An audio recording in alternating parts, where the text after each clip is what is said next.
Hello and welcome to Everywoman. I'm Shuli Ghosh. On the programme this week, trading in human misery. Millions are victims of the global trafficking industry, but what's being done to stop it? A religious battleground. One woman struggled to become a Muslim chaplain in the US Army. And how the women of China are challenging attitudes in this rapidly changing nation. According to international experts, around 2.5 million people worldwide are victims of human trafficking. Whether they're forced into labour or prostitution, the end result is the same: modern-day slavery. It's a booming industry worth billions to those in control, and the vast majority of victims, some 80%, are women and girls. Well, in a moment, I'll be talking to experts, Dr. Bridget Anderson, and from Beirut, Haula Matar. But first, in the big cities of Cambodia, demand for cheap sex is everywhere. Women trying to escape poverty are lured with the promise of respectable jobs, only to find themselves forced to work in brothels. This is the story of one victim, 28-year-old Hyun Khan, who was looking for a better life. My friends told me I could work as a dishwasher in a restaurant in Phnom Penh. But when I got here, they sold me to a brothel. They gave me food, but they didn't pay me. After 6 months, I refused to service the clients and they kicked me out. Hyun Khan says she doesn't have enough money to return home and made the decision to remain in Phnom Penh as a prostitute. I want to leave the trade, but I have a 5-year-old son to look after. Before leaving the brothel, I told my regular customers I was leaving, so they came with me.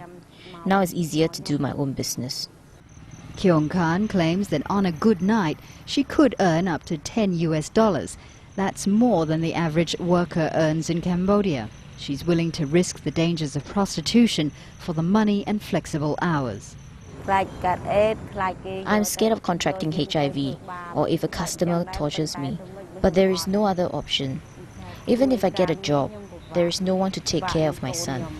But if the government gives me money, we can return to the province. I can start my own business and look after my son at the same time. Well, I'm joined now in the studio by Dr. Bridget Anderson, Senior Researcher at the Centre of Migration Policy and Society at Oxford University, and from Beirut by Haula Matar from the International Labour Organization. Welcome to you both. Haula, if I can start with you first. I know that trafficking isn't restricted to sex trafficking, but whatever the form of trafficking, it is a huge issue, isn't it, politically and socially? Yes, definitely. It is a very big issue, and there has been a huge focus, I think, during the past year or so or more, and mainly the focus has been on the sex trafficking, but I think that there is the problem is bigger than that, and it actually covers men and women and many times children who are trafficked for cheap labor as a new type of slavery, as you said in your introduction. Bridget, I know there's a specific definition of human trafficking as laid out by the UN, but you don't like emphasis on that term, do you? Why not? Because I think it creates more problem than it solves. So the UN definition tells you that it's about moving, using force, coercion or abuse for the purposes of exploitation. However, what does exploitation mean? What does force and coercion mean? And why does movement matter? I think all of those questions tend to get brushed under the carpet. OK, well, we'll look at that in more depth in just a moment. In 2003, a United Nations protocol deemed human trafficking a crime. 111 states have signed up to it, and many have introduced impressive anti-trafficking legislation. But in reality, human traffickers continue to operate, and few are convicted.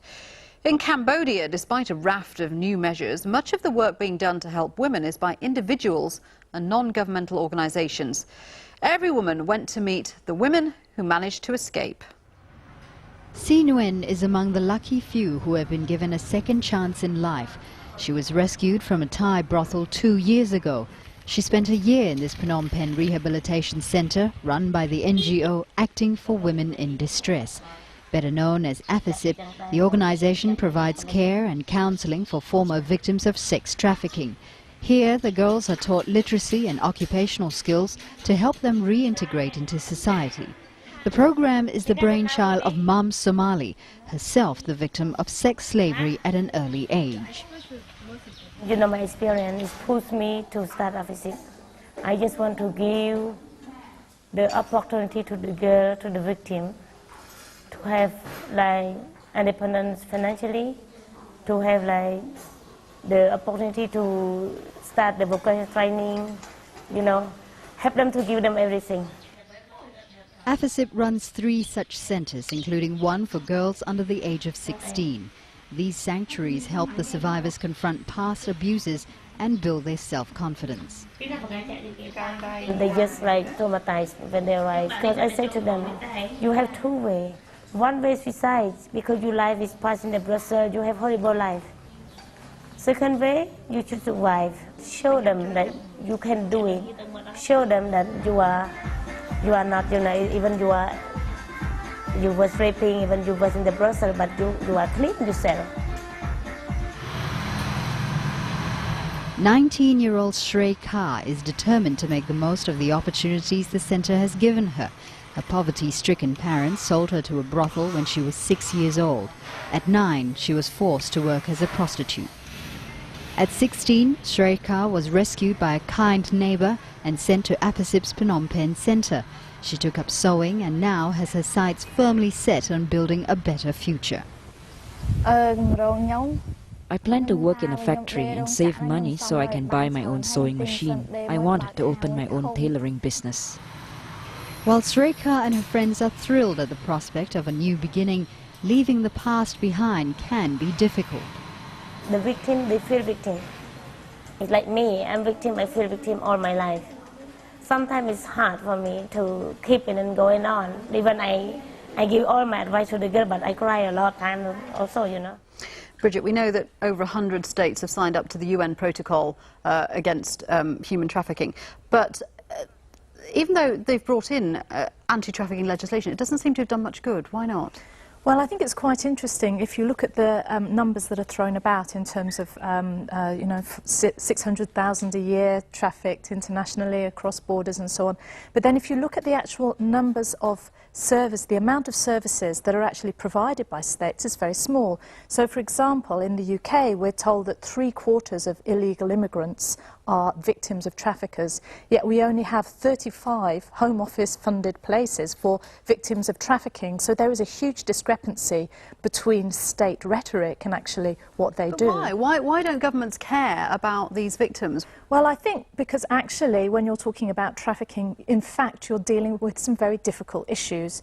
You're dealing with often the exploitation of migrant labour, which, as we know in many countries, is vast. And if you were actually to try and tackle that, for example, then you would really have to be pouring resources into that, and you'd also have to be having a really close look at your immigration legislation and how that produces vulnerable workers. Howler, Bridget mentions there that looking at how countries deal with migrant workers is an issue. That's one of the ILO's jobs, isn't it, to produce decent working conditions for migrant labourers? So what's the ILO doing about it? We are trying actually to start looking at the legislations and changing legislations so as to protect the rights of these migrant workers. For example, we have just managed with our effort and the interest of the Kuwaiti government to issue a decree where sponsors are not allowed to confiscate passports of migrant workers. And we are trying to improve also the legal and legislation system, the legal system meaning the labor courts, so as to speed up, because many times these workers have to stay for months waiting for the case to come to court. OK, let me bring Bridget in on this. Do you think that kind of approach is going to work, putting pressure on governments to change practices to hopefully ensure that migrant labourers aren't exploited? Well, I think the trouble is that there's always questions of illegality, because there are lots of ways in which people, migrant workers, break the law, whether they do it on purpose or whether by accident.